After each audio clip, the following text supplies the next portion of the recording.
กฎหมายว่าด้วยความปลอดภัยไซเบอร์จะเป็นเครื่องมืออันสำคัญให้แก่กระทรวงเทคโนโลยีและการสื่อสารและภาคส่วนอื่นๆที่เกี่ยวข้อง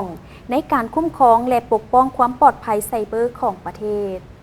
ท่านบเวียงคำวงศ์ดารารัฐมนตรีกระทรวงเทคโนโลยีและการสื่อสารได้ขึ้นเสนอห่างกฎหมายว่าด้วยความปลอดภัยไซเบอร์ต่อกล่องประชุมสมัยสามัญที่9ของสภาแห่งชาติสุดที่9ในวันที่23มิถุนาย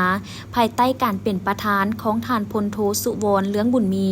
รองประธานสภาแห่งชาติซึ่งได้ยกบางความหมายสำคัญจุดประสงค์การสร้างกฎหมายว่าด้วยความปลอดภัยไซเบอร์ว่าเพื่อส่งเสริมการพัฒนาเศรษฐกิจสังคมดิจิตอลอย่างปลอดภัยและยืนยงสร้างความเชื่อมั่นในการนำใช้เทคโนโลยีดิจิตอลและอินเทอร์เน็ตพร้อมทั้งสามารถเชื่อมโยงกับภาคพื้นและสากล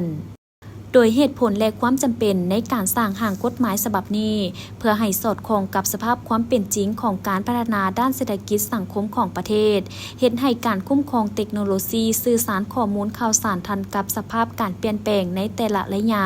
และเพื่อให้สอดคล้องกับสนธิสัญญาสากลที่ลาวเป็นภาคีกฎหมายฉบับนี้ยังมีความสำคัญในการสร้างกลไกในการคุ้มครองและปกป้องข้อมูลข่าวสารรับประกันสิทธิ์และผลประโยชน์อันชอบธรรมของผู้ใช้บริการให้ได้รับความเป็นธรรมและปลอดภัยพร้อมทั้งสร้างพื้นฐานทางกฎหมายในการแต่งตั้งและเคลื่อนไหวของระบบปฏิบัติการความปลอดภัยไซเบอร์แห่งชาติและยกประสิทธิภาพกลไกประสานงานในการตอบโต้เหตุฉุกเฉินไซเบอร์ที่ให้แหง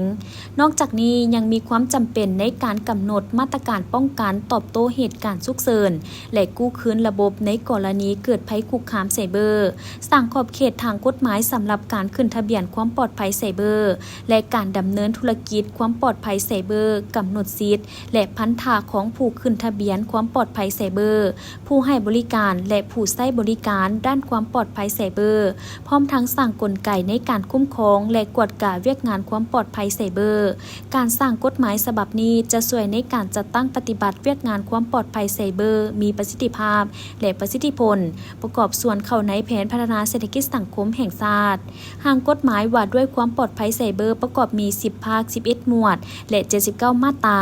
ถ้าหากว่ากฎหมายฉบับนี้ได้ผ่านการรับรองจากสภาแห่งชาติแล้วคาดว่าจะเป็นเครื่องมืออันสำคัญให้แก่กระทรวงเทคโนโลยีและการสื่อสารและภาคส่วนอื่นๆที่เกี่ยวข้องในการคุ้มครองและปกป้องความปลอดภัยไซเบอร์ของประเทศกฎหมายฉบับนี้จะช่วยสร้างความเข้มแข็งให้แก่เวียกงานความปลอดภัยไซเบอร์ภายในประเทศการเชื่อมโยงภาคพื้นและสากลโดยเฉพาะในการปกป้องโครงหลังพื้นฐานข้อมูลข่าวสารที่สำคัญของชาติพร้อมทั้งรับประกันการปกป้องสิทธิและข้อมูลส่วนตัวของผู้ใช้บริการนอกจากนี้ยังจะส่งเสริมการลงทุนของหัวหน่วยธุรกิจทางภายในและต่างประเทศในแขนงการเทคโนโลยีข้อมูลข่าวสารและการสื่อสารโดยเฉพาะในด้านการบริการความปลอดภัยไซเบอร์